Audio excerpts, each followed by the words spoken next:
Donc là, on est sur une propriété du domaine de Chevalier.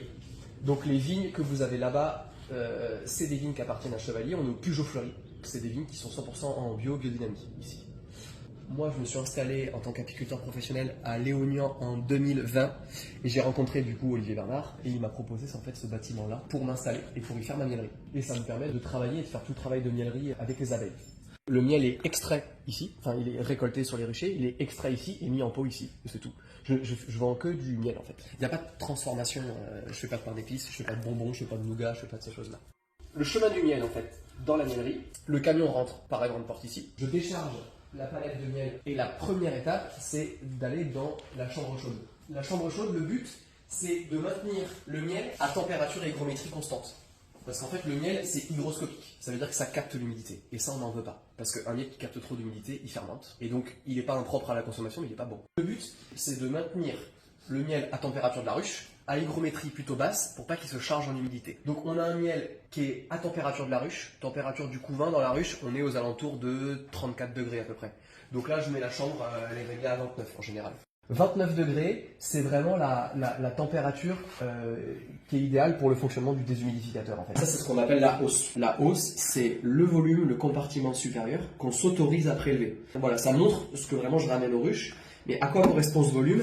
Ça correspond à la moitié d'un corps de ruche dans lequel on trouve le nid. Et donc la moitié du corps de ruche, c'est l'excédent de miel stocké par les abeilles qui se trouve là-dedans. Et c'est uniquement ça qu'on se permet de récolter. Et j'insiste qu'on se permet de récolter et pas qu'elles nous donnent. On entend souvent les abeilles me donnent du miel. Non, les abeilles elles donnent rien du tout. On se permet de leur prendre du miel. La question c'est comment on se permet de le faire et quelle quantité on se permet de prendre. Et donc c'est stocké ici et l'idée c'est qu'après ce soit extrait. Donc on se retrouve sous la tente. Alors la tente elle sert à quoi? C'est pour limiter un petit peu la libération des odeurs de miel. Parce que s'il y a trop d'odeurs de miel, eh bien, les abeilles elles vont revenir ici le chercher. On appelle ça le pillage. Cette tente-là, c'est vraiment quand j'extrais, ça sent très fort le miel. Je me mets en dessous comme ça sent pas trop le miel et j'attire pas les abeilles aux alentours. Donc l'extraction est extrêmement simple. On a sur les cadres ce qu'on appelle un opercule, c'est-à-dire un petit capuchon de cire sur chaque alvéole qu'on va enlever avec un couteau. C'est un petit couteau où la pointe va légèrement chauffer et donc on va découper l'opercule de cire avec ça. Une fois que c'est désoperculé, le miel va couler et les opercules de cire sont stockés dedans. Et ça va s'essorer tout seul. Ça reste en stand-by. Les cadres qui contiennent le miel basculent dans une centrifugeuse et c'est ça qui extrait le miel. C'est la force centrifuge qui extrait le miel des alvéoles. De la centrifugeuse, on tourne dans ce grand bac là, c'est un bac décanteur où le miel en fait va passer au-dessus, en dessous de petites pannes en inox.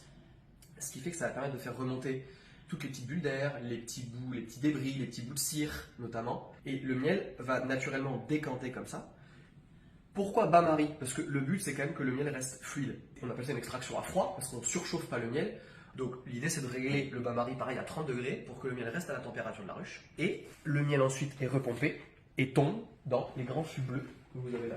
Donc sur la suite de l'extraction, donc là en fait le miel il est simplement repompé et mis dans les fûts comme on disait. Et juste avant il y a un petit filtre pour enlever les derniers débris de cire qu'on peut avoir. Et le but c'est de respecter le plus possible le produit. Et en fait quand on réfléchit bien, rien que le fait d'extraire le miel dans une centrifugeuse, rien que ça en fait on aère un peu le miel. Donc par définition on l'oxyde un peu. Donc l'idée c'est de jamais chauffer le miel au-dessus de la température de la ruche. Et ça me fait la transition pour